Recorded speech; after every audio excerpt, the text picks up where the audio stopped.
What's up, everyone? Good morning, good afternoon, good evening, whatever time you're watching. It is a interesting start to Thursday morning, Central European time. It's 12:30. News was breaking last night, but it became official this morning. I'm going to butcher the name, like you all know. Michał Karbownik is joining Olympiacos, and who knows what position he's playing. This is something that's going around. Left back, right back, midfield, no one knows. A lot of people are guessing. And that is why we have happened to reach out to a reporter who works on Brighton Hove Albion, the team that Michał Karbownik was playing for, was signed from Legia Warsaw. And I don't know how much he has played in Brighton. This is why we've brought our guest on. So no further ado, I want to introduce Richie Mills from Sussex Live and also of Football London. And he covers Brighton and Hove Albion, the team on the coast, if I'm not wrong. So welcome, Richie. Thanks for having me on, guys. Hope you're well. So let's get right into it. So what position does he play? That I don't think anyone in Greece knows what position he plays. So everyone's like, is he a right back? Is he going to play left back? What would you say he is? Yeah, so he has played. So he's only played twice for Brighton. Interesting. He was signed last summer from Legia Warsaw before going straight back on loan to the Polish side until January.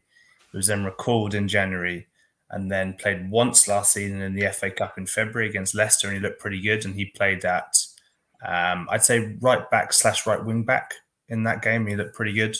And then he played on Tuesday in his second game for Brighton in the League Cup against Cardiff City, and he played at left wing back and was very far up the pitch.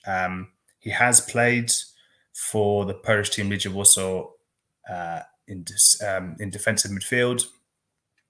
I can't quite remember who said it, but I think there's a former Polish coach as well known in that country said that he could, if he was given enough time there, he could be like a Verratti at PSG, which is quite a big claim. But yeah, I think generally his best position would be as a wing back on either side.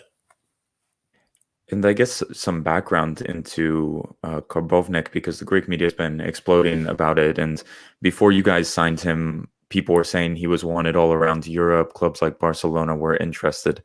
How did he end up in Brighton? How did that end up happening?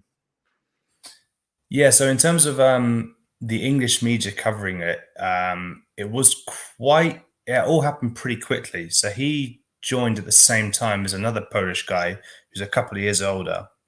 So at the time, Karbownik was 19, and another guy called Jakub Moda, who's very highly thought of here and in Poland, who's 21. Then now, was 21, now 22.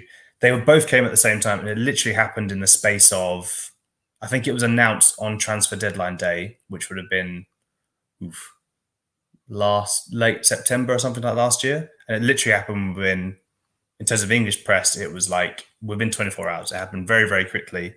Yeah, just about kind of how highly rated he was. I think the Italian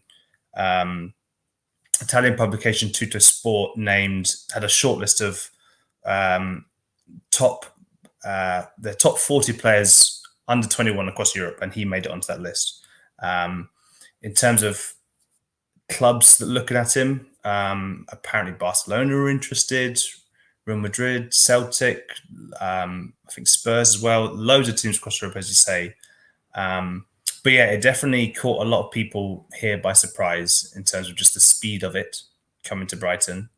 But it was definitely quite a big coup because he was so highly regarded. But yeah, sadly, it hasn't really gone to plan so far. And I think we can touch on this later, but I think people do want to see him given more of a chance in the future. So is this clearly one of those things that he's not getting game time at Brighton?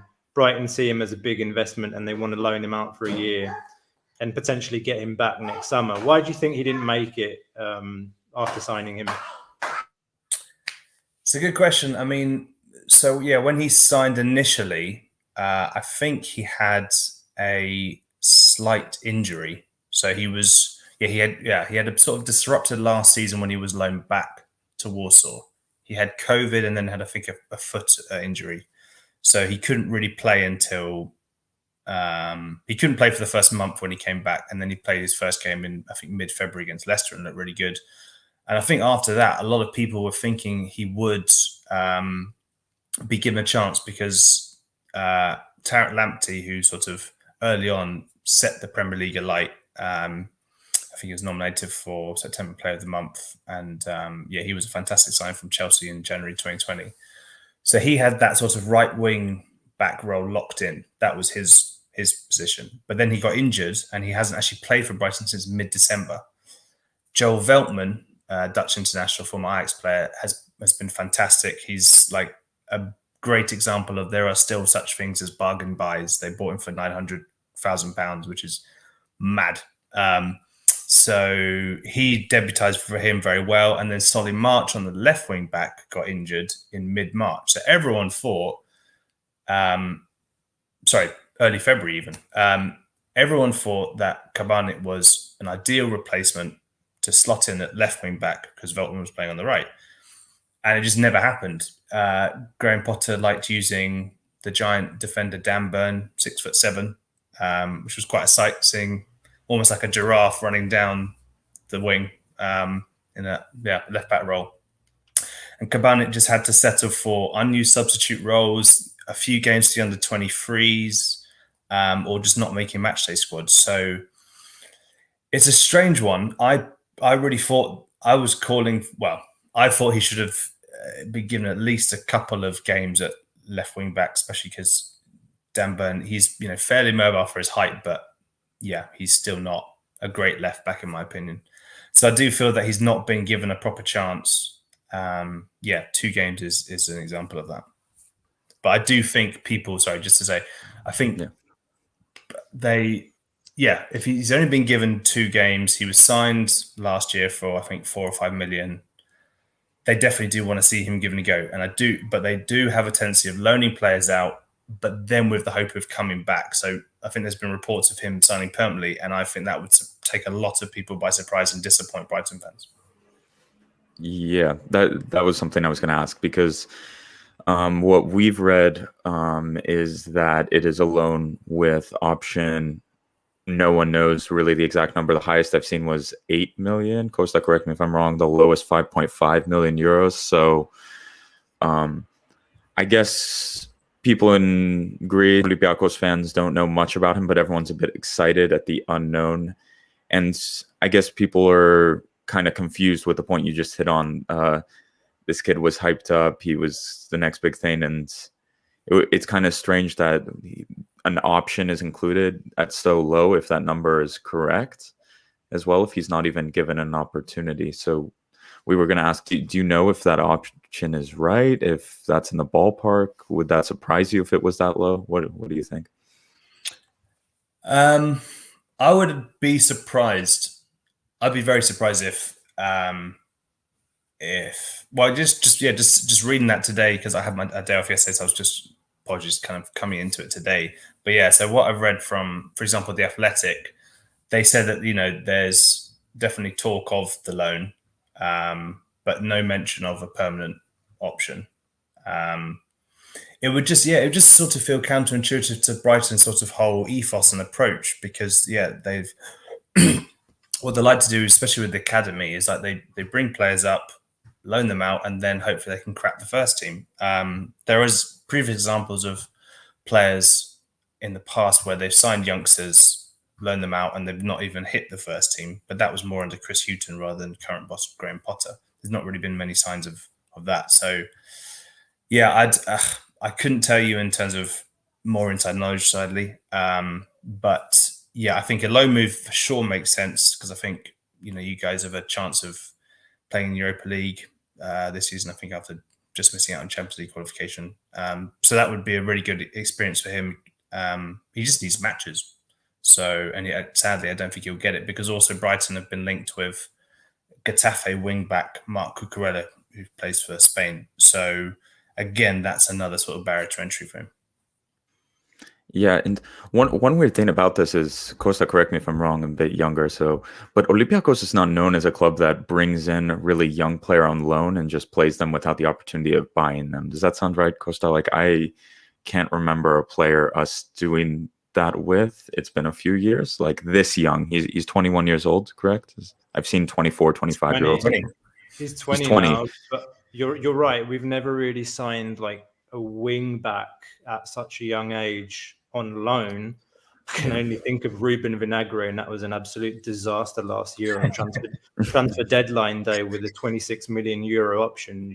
You knew from the get-go that this was just a panic option at the end of the transfer window, desperately trying to find a replacement for Kostas Tsimikas, who went to Liverpool.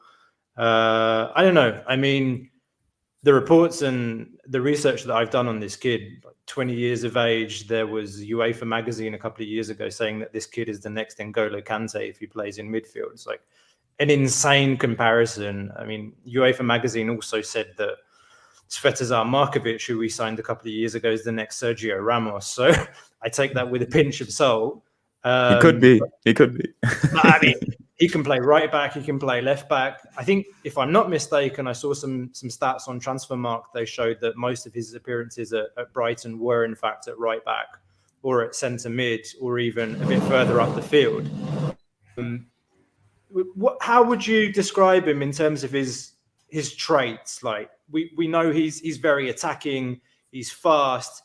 Defensively, I have the impression he's one of those fullbacks that you fear when there's a cross coming into the far post. He's very small. What would you say are his strengths and weaknesses? Yeah, so very fleet of foot, technically strong, quite elusive. He so I went to Cardiff for Brighton's League Cup match when he played at left wing back, and he's got a lovely ability to sort of drop the shoulder and sort of throw almost like a rugby dummy type, just to kind of sidestep someone in a phone box type thing, you know. Very small, low center of gravity. Could probably, obviously, you know, he's only 20. Could maybe afford to muscle up a little bit, just because a couple of times he was sort of brushed off the ball.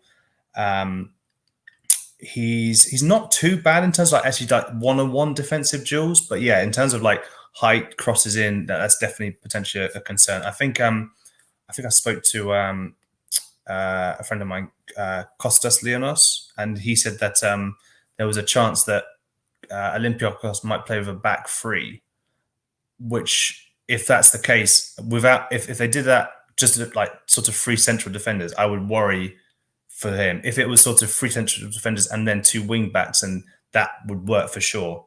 But I think, that might be a worry. But yeah, in terms of, very technically able, quick, decent on both feet. And there's a lot of potential there. And there's a lot more to come from him, I think. His left foot's good as well then. Like, can he cross with his left foot, or does he tend to cut inside along and play as in like a wing back that likes to go inside when he plays on the left? So I'd say he's definitely stronger with his right. For example, he's happy like sort of, you know, doing on the ground passes on his left foot, but not so much kind of crosses with the left. It's more like go to the byline, cut back in, look to kind of, he's definitely a stronger on the right. But he's not like a weakness, I'd say. It seems like an interesting player, and fullback is a position we have a lot of problem with. We have Kenny Lala, who came from Strasbourg in January and hasn't hit the ground running. We have Oleg Reabchuk, the young Moldovan left back who doesn't know how to cross a ball. Famously went, I think, 1 for 17 on cross. Not ideal. 2 in 28. 2 in 28, excuse me. Not ideal. So left foot, right foot, if he can at least connect with one cross, I'll be happy. And it's unclear what role he'll play. He'll go into the left because we're looking to sign 2 fullbacks. I don't know if the club will just keep him and play him in kind of utility role. He can go left, he can go right. I don't think people are certain about that. But yeah, just interesting. And then in the midfield, this is something we're a bit worried about because quite a few of our midfielders are African, and we're expecting them to go to the Copa Africa in the winter. He's competent, you would say, in the midfield as well? Quite competent? Yeah, I mean, so he's only, as I say, in the 2 kind of games that he's played for Brighton, he's started out as a kind of a wing back left side and then right side, but he's very capable of getting forward. And yeah, as I say, as Costa said, he's been tipped by others to be a very good central defensive midfielder. So I guess he could be used as an option there. He's definitely, I think, got the capabilities to play, but I don't know at what level. I don't quite know in terms of the if you sort of compare the Polish league with the Greek league. I think the Greek league would be higher. But yeah, I think he filled in a fair amount of times for Legia at centre defensive midfield, but I think he's been picked for Poland more at wing back. So he's an option, but maybe not the kind of first choice. Yeah. And one question we have, you got a sneak peek of Ruben Vinagre. Like, what is the mentality here? Has there been any problems about that? Like not working hard? One of the reasons he doesn't want to come in, because the fear always for Olympiacos with a player on loan is they see it as a stepping point down and not much work will be needed. Is there been any attitude problems that, could come up, you think, for us? I don't think so. I mean, for example, when he made his Brighton debut back in February, he was his first word. I'm just going to quote you. I've got this lined up here. He said, "I'm very happy to have made my debut for Brighton, but I need to keep going and focus on the next game. We played well as a team. We were aggressive in defence. We also created some chances, but this is kind of anything that can happen in cup competition. And I grow as a player every day and a person every day. I want to develop. I'm fighting every day and trying to show that I'm ready to play in the Premier League. So these are kind of good signs, I think, that he is committed. He wants to play. But yeah, and I played on the right against Leicester, but I feel good playing on either side of defence or in midfield. I don't mind where I play as long as I'm in the team." So that's a really good, I think, example of his.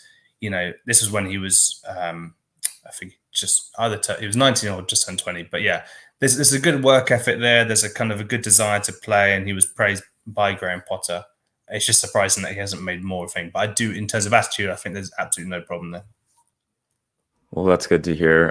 We're almost reaching 20 minutes, and we didn't want to take too much of your time with this transfer story. Richie, thank you so much. And for the audience, again, you can read Richie's work at Football London and, let me say, was it Sussex Live?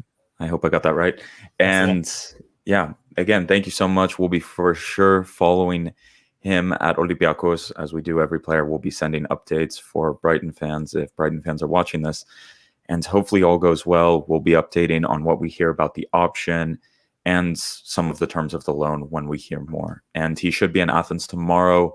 I read he was doing a COVID test today to fly. So that's all we got. Thank you everyone so much for listening to this short little preview of Michał Karbownik. I'll be working on that name a lot if he does sign. And make sure to Michał. Is it Michael? Or is it Michał? Michał. We're in Greek, we'll make it Michalis. We'll just call him Michalis. Yeah, Michalis. Okay. Michalis. Thanks, guys. Thanks a lot, Richard. Yeah. Cheers, mate. Thanks. Bye.